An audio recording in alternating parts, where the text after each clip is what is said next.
Hello दोस्तों, कैसे हैं आप लोग। उम्मीद करते हैं सब लोग अच्छे होंगे और अच्छे से पढ़ाई कर रहे होंगे। एकलव्य क्लासेस चौबेपुर जो कि कानपुर उत्तर प्रदेश का हिस्सा है, मैं आपका स्वागत है। मैं सुहास और आप लोगों का स्वागत करता हूं। आज दोस्तों आप लोगों के समक्ष हम संविधान की भाग संख्या 5 के अंतर्गत अनुच्छेद संख्या 52 से लेकर के 151 तक का प्रावधान है वो लेकर के उपस्थित हुए हैं। दोस्तों याद रखिए, इन्हीं अनुच्छेदों के बीच में से एक मुख्य विषय राष्ट्रपति का है, जो कि अधिकतर प्रतियोगी परीक्षाओं में यहाँ से प्रश्न लगा दिए जाते हैं। तो आज दोस्तों हम बात करेंगे राष्ट्रपति से जुड़े हुए जितने भी अनुच्छेद हैं, जितनी भी मुख्य बातें हैं। तो ज्यादा देरी न करते हुए सीधा राष्ट्रपति विषय पर चर्चा करेंगे। तो याद रखिए, संविधान की भाग संख्या 5 के अंतर्गत कितने अनुच्छेद से कितने अनुच्छेद तक दर्शाया गया। तो दोस्तों याद रखिएगा, अनुच्छेद संख्या 52 से लेकर के 151 तक का प्रावधान है। इसी में से एक जुड़ा हुआ विषय राष्ट्रपति का है। सवाल उठता है, जो राष्ट्रपति का विषय है वो किस अनुच्छेद में दर्शाया गया है, किस अनुच्छेद के तहत राष्ट्रपति होता है, उसकी निर्वाचन, शपथ, बहुत सारी चीजें हैं जुड़ी हुई जो करके, तो वो कौन से आर्टिकल में दर्शाई गई हैं। तो दोस्तों याद रखिएगा, अनुच्छेद संख्या भारत के संविधान में 52 है, जिसके तहत बताया गया है कि भारत का एक राष्ट्रपति होगा। जो भारत का राष्ट्रपति होता है वो एकता, अखंडता और सुदृढ़ता का भी प्रतीक माना गया है। यह भारत का प्रथम नागरिक भी माना गया है और इसी के साथ में कार्यपालिका का मुख्य प्रधान भी याद रखिए राष्ट्रपति को ही माना गया है। अगली बात करेंगे अनुच्छेद संख्या 54 के तहत क्या है। तो याद रखिए दोस्तों, अनुच्छेद 54 के तहत राष्ट्रपति की निर्वाचन प्रक्रिया का प्रावधान है। सवाल उठता है कि राष्ट्रपति की निर्वाचन प्रक्रिया में राष्ट्रपति किस हिसाब से हिस्सा ले सकता है और राष्ट्रपति निर्वाचन प्रक्रिया में कौन लोग मतदाता के तौर पे हिस्सा लेते हैं। तो याद रखिए, राष्ट्रपति के पद के लिए दोस्तों याद रखिएगा, राष्ट्रपति 50 प्रस्तावों को 50 अनुमोदक के साथ चुनाव आयोग के समक्ष प्रस्तुत होगा और इसी के साथ में उसकी जो जमानत राशि होगी वो 15,000 रुपए होगी। सवाल होता है कि इसकी चुनावी प्रक्रिया में कौन मतदाता के तौर पर हिस्सा लेंगे। तो याद रखिएगा, संसद के दोनों सदनों जैसे कि लोकसभा व राज्यसभा व राज्य विधानमंडल की विधानसभाओं के निर्वाचित सदस्य ही इसके अंतर्गत हिस्सा लेते हैं। तो यानी लोकसभा, राज्यसभा व राज्यों की विधानमंडल के विधानसभाओं के सिर्फ और सिर्फ निर्वाचित सदस्य, ना कि मनोनीत। दोस्तों अगली बात करेंगे, अनुच्छेद संख्या 56 के तहत क्या दर्शाया गया है। तो याद रखिए दोस्तों, अनुच्छेद संख्या 56 के तहत राष्ट्रपति की पदावधि का प्रावधान है। याद रखिए दोस्तों, राष्ट्रपति का जो कार्यकाल होता है वो 5 वर्ष का होता है। राष्ट्रपति की जो कार्यकाल होता है वो 5 वर्ष पूरे करने के बाद भी अपने पद पे तब तक बना रहता है जब तक कि उसका उत्तराधिकारी उस पद को ग्रहण नहीं कर लेता है। राष्ट्रपति अपने कार्यकाल के दौरान अपने उपराष्ट्रपति को त्यागपत्र दे सकता है। अगली बात करेंगे दोस्तों, याद रखिएगा एक इंपॉर्टेंट है अनुच्छेद 57। अनुच्छेद 57 के तहत क्या बताया गया है। तो याद रखिएगा, अनुच्छेद 57 के तहत राष्ट्रपति पुनर्निर्वाचन दर्शाया गया है, लेकिन यह नहीं बताया गया है कि वो कितनी बार राष्ट्रपति बन सकता है। इस विषय में संविधान मौन है। अगली बात करेंगे दोस्तों, अनुच्छेद संख्या 58 के तहत क्या है। तो याद रखिए, अनुच्छेद संख्या 58 के तहत राष्ट्रपति के लिए योग्यताएं दर्शाई गई हैं। सवाल उठता है कि राष्ट्रपति के लिए क्या योग्यताएं होनी चाहिए। तो सबसे पहला पॉइंट है, याद रखिए दोस्तों, राष्ट्रपति के लिए बनने के लिए याद रखिए दोस्तों 35 वर्ष की एज होना चाहिए, वह भारत का नागरिक हो। इसी के साथ में दोस्तों याद रखिएगा, अनुच्छेद संख्या 60 के तहत बताया गया है राष्ट्रपति द्वारा शपथ लेने का प्रावधान है। शपथ या प्रतिज्ञान, सवाल उठता है राष्ट्रपति शपथ किसके समक्ष लेते हैं। तो याद रखिएगा, जो भी अपने भारत का सुप्रीम कोर्ट का मुख्य न्यायाधीश होता है उन्हीं के समक्ष राष्ट्रपति जी शपथ ग्रहण करते हैं। और याद रखिएगा, जो सुप्रीम कोर्ट का मुख्य न्यायाधीश होता है वो राष्ट्रपति के समक्ष शपथ ग्रहण करते हैं। तो एक दूसरे का, दोनों लोगों का उल्टा है। याद रखिए अगला दोस्तों, अनुच्छेद संख्या 61 के तहत क्या दिखाया गया है। तो याद रखिएगा, अनुच्छेद संख्या 61 के तहत राष्ट्रपति पर महाभियोग चलाने की प्रक्रिया का प्रावधान है। याद रखिए, अगर राष्ट्रपति संविधान की अवहेलना करते हैं या उनके नियमों को नहीं मानते हैं तो उन पे महाभियोग चलाने का प्रावधान है। याद रखिए दोस्तों, महाभियोग किस हिसाब से लगाया जाएगा। तो संसद के 2 सदन है अपने यहाँ, लोकसभा व राज्यसभा।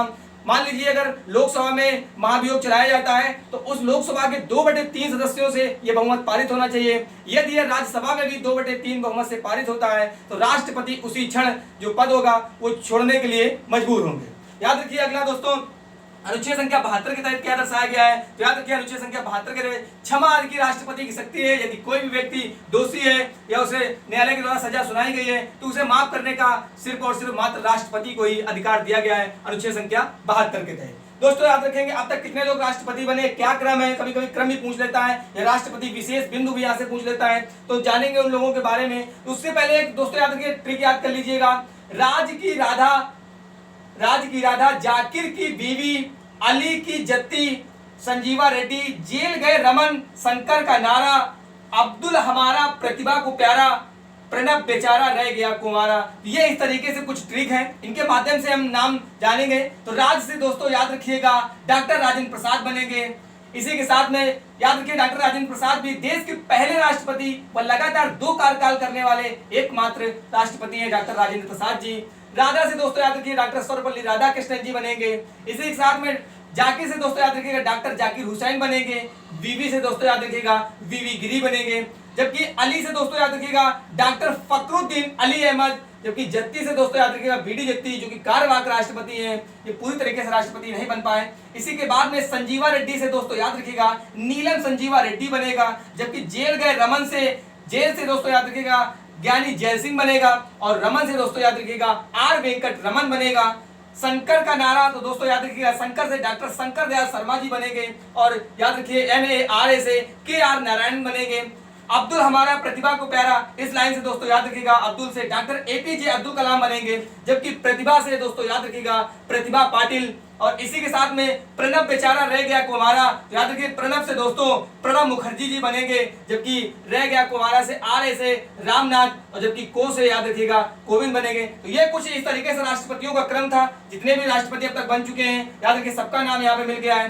3 लोग दोस्तों याद रखिए कार्यवाहक राष्ट्रपति देश के अंदर बने हैं। एक तो आपके वीवी गिरी जी पहले बने, सबसे पहले अगर कार्यवाहक राष्ट्रपति का नाम पूछ दिया जाए तो याद रखिएगा वीवी गिरी। दूसरे नंबर पे याद रखिए कार्यवाहक राष्ट्रपति M हिदायतुल्लाह। इनसे क्या मुख्य बिंदु जुड़ा हुआ है तो याद रखिए इनसे प्रश्न पूछा जाता है कि वो कौन से सुप्रीम कोर्ट के मुख्य न्यायाधीश थे जिन्होंने राष्ट्रपति का पद संभाला। तो याद रखिए M हिदायतुल्लाह ही वो व्यक्ति है। इसके बाद याद रखिए बीडी जत्ती भी कार्यवाहक राष्ट्रपति बने हैं। इनमें से अगर पूछ लिया जाए कि बताइए वो कौन से व्यक्ति थे जो कार्यवाहक राष्ट्रपति बनने के साथ साथ पूरी तरीके से भी राष्ट्रपति बने, तो दोस्तों याद रखिएगा वीवी गिरी पहले कार्यवाहक राष्ट्रपति थे, बाद में पूरी तरीके से राष्ट्रपति बनते हैं। तो याद रखिएगा 3 लोग कार्यवाहक राष्ट्रपति हैं और ये जो भी पूरी तरीके से राष्ट्रपति बने। इसके बाद में इनसे जुड़े हुए मुख्य बिंदु क्या हैं तो याद रखिए दोस्तों हमने जैसा पहला बोला था कि डॉक्टर राजेंद्र प्रसाद जी, तो दोस्तों याद रखिएगा डॉक्टर राजेंद्र प्रसाद जी भारत के पहले राष्ट्रपति व लगातार 2 बार कार्यकाल पूरा करने वाले देश के एकमात्र व्यक्ति हैं जिन्होंने ऐसा कारनामा किया है। तो अभी तक सिर्फ और सिर्फ 2 बार राष्ट्रपति बनने वाले डॉक्टर राजेंद्र प्रसाद ही वो शख्स हैं।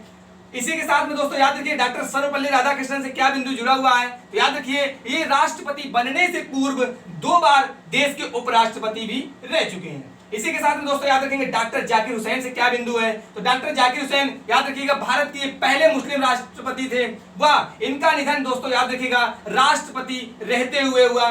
इन्हीं के साथ में डॉक्टर जाकिर हुसैन के बाद एक कैंडिडेट हैं डॉक्टर फखरुद्दीन अली अहमद। तो दोस्तों याद रखिएगा इनका भी बिल्कुल सेम पॉइंट है, वो भारत के दूसरे मुस्लिम राष्ट्रपति हैं व वो भारत के दूसरे ऐसे राष्ट्रपति हैं जिनका निधन कार्यकाल के दौरान हुआ। तो डॉक्टर जाकिर हुसैन देश के पहले मुस्लिम राष्ट्रपति, डॉक्टर फखरुद्दीन अली अहमद देश के दूसरे मुस्लिम राष्ट्रपति। डॉक्टर जाकिर हुसैन अपने कार्यकाल के दौरान इनका निधन होने वाले पहले राष्ट्रपति हैं, जबकि डॉक्टर फखरुद्दीन अली अहमद भी इनका भी निधन याद रखिए इनके कार्यकाल के दौरान हुआ। तो ये दूसरे हैं और ये पहले हैं। इसके साथ में बात करेंगे दोस्तों वीवी गिरी से क्या जुड़ा हुआ पॉइंट है तो याद रखिएगा वीवी गिरी एक ऐसे शख्स हैं जिनकी निर्वाचन प्रक्रिया में द्वितीय चक्र की मतगणना करनी पड़ी। दोस्तों याद रखिएगा इससे पहले ये कार्यवाहक भी राष्ट्रपति रहे हैं। नीलम संजीवा रेड्डी दोस्तों याद रखिए बहुत महत्वपूर्ण बिंदु है, ये एकमात्र ऐसे राष्ट्रपति हैं जिन्हें निर्विरोध राष्ट्रपति चुना गया। इनकी चुनावी प्रक्रिया में कोई इनके समक्ष नहीं उपस्थित हो सका। और याद रखिए देश के सबसे युवा राष्ट्रपति भी यही है, सबसे कम एज में राष्ट्रपति बनने वाले भी व्यक्ति यही हैं। और एक पॉइंट इनसे और जुड़ा हुआ है, याद रखिए दोस्तों नीलम संजीव रेड्डी वो शख्स हैं जो लोकसभा अध्यक्ष के साथ साथ राष्ट्रपति का भी पद धारण किया था, लेकिन लोकसभा अध्यक्ष एक अपनी मीरा कुमारी जी है जो कि राष्ट्रपति का चुनाव हार गई थी। याद रखिए राष्ट्रपति लोकसभा अध्यक्ष बनने के बाद राष्ट्रपति का पद धारण करने वाले एकमात्र व्यक्ति नीलम संजीवा रेड्डी है, जबकि लोकसभा अध्यक्ष बनने के बाद राष्ट्रपति की चुनाव प्रक्रिया में दूसरी आपकी मीरा कुमारी थी जो कि राष्ट्रपति चुनाव प्रक्रिया में हार गई थी। तो याद रखिए इसके बाद में डॉक्टर ज्ञानी जैल सिंह से क्या बिंदु जुड़ा हुआ है तो ये याद रखिएगा देश के प्रथम सिख राष्ट्रपति हैं जिन्होंने जेबी वीटो पावर का भी उपयोग किया है। याद रखिए दोस्तों KR नारायण से क्या बिंदु है तो याद रखिए ये भारत के पहले दलित राष्ट्रपति हैं। इसी के साथ में याद रखिएगा प्रतिभा पाटिल बहुत महत्वपूर्ण बिंदु है। याद रखिए देश की पहली महिला राष्ट्रपति हैं। इन्हीं के साथ में डॉक्टर APJ अब्दुल कलाम ये देश के तीसरे मुस्लिम राष्ट्रपति व वैज्ञानिक राष्ट्रपति व अविवाहित राष्ट्रपति भी एकमात्र चेहरा है डॉक्टर APJ अब्दुल कलाम का, जो कि तीसरे मुस्लिम राष्ट्रपति, वैज्ञानिक व अविवाहित राष्ट्रपति हैं। दोस्तों याद रखिएगा वर्तमान में इस टाइम हमारे यहाँ कौन राष्ट्रपति हैं तो उनका नाम सब लोग मालूम होगा जाकर के रामनाथ कोविंद जी। रामनाथ कोविंद से क्या बिंदु जुड़ा हुआ तो याद रखिए रामनाथ कोविंद वो शख्स हैं जिनके 15वें चुनाव में, तो दोस्तों याद रखिएगा 15 चुनाव तक राष्ट्रपति हो चुके हैं, जो कि डॉक्टर राजेंद्र प्रसाद जी 2 बार राष्ट्रपति चयनित हुए। तो इस तरीके से रामनाथ कोविंद जी 15वें चुनाव में व्यक्ति विशेष की अगर बात करेंगे तो दोस्तों याद रखिएगा 14वें ऐसे राष्ट्रपति हैं। तो 15वें चुनाव में 14वें व्यक्ति विशेष, याद रखिए रामनाथ कोविंद जी राष्ट्रपति इस टाइम वर्तमान के अंदर है। सवाल था राष्ट्रपति का जो वेतन है भत्ते का क्या प्रावधान है, तो दोस्तों याद रखिएगा अधिनियम 2008 के तहत राष्ट्रपति का जो वेतन है वो 1.5 लाख रुपए है, जबकि बजट 2018 के तहत दोस्तों याद रखिएगा राष्ट्रपति का जो वेतन है वो 5 लाख रुपए कर दिया गया है। तो ये दोस्तों राष्ट्रपति से जुड़ी हुई जानकारी थी। एक बिंदु और है दोस्तों, याद रखिएगा राष्ट्रपति का जो सरकारी आवास है उसे किस नाम से जाना जाता है, तो दोस्तों याद रखिएगा राष्ट्रपति भवन के नाम से, जबकि इसे 1950 तक वायसराय हाउस कहा जाता था। और इसका डिजाइन किसने तैयार किया था, तो दोस्तों याद रखिएगा एडविन लुटियंस के द्वारा राष्ट्रपति भवन का डिजाइन तैयार किया गया। तो ये दोस्तों राष्ट्रपति से जुड़ी हुई जो भी मुख्य बातें थी उन विषयों पर हमने चर्चा की। अगर ये वीडियो आपको दोस्तों पसंद आया हो तो लाइक, सब्सक्राइब और शेयर करना ना भूलें।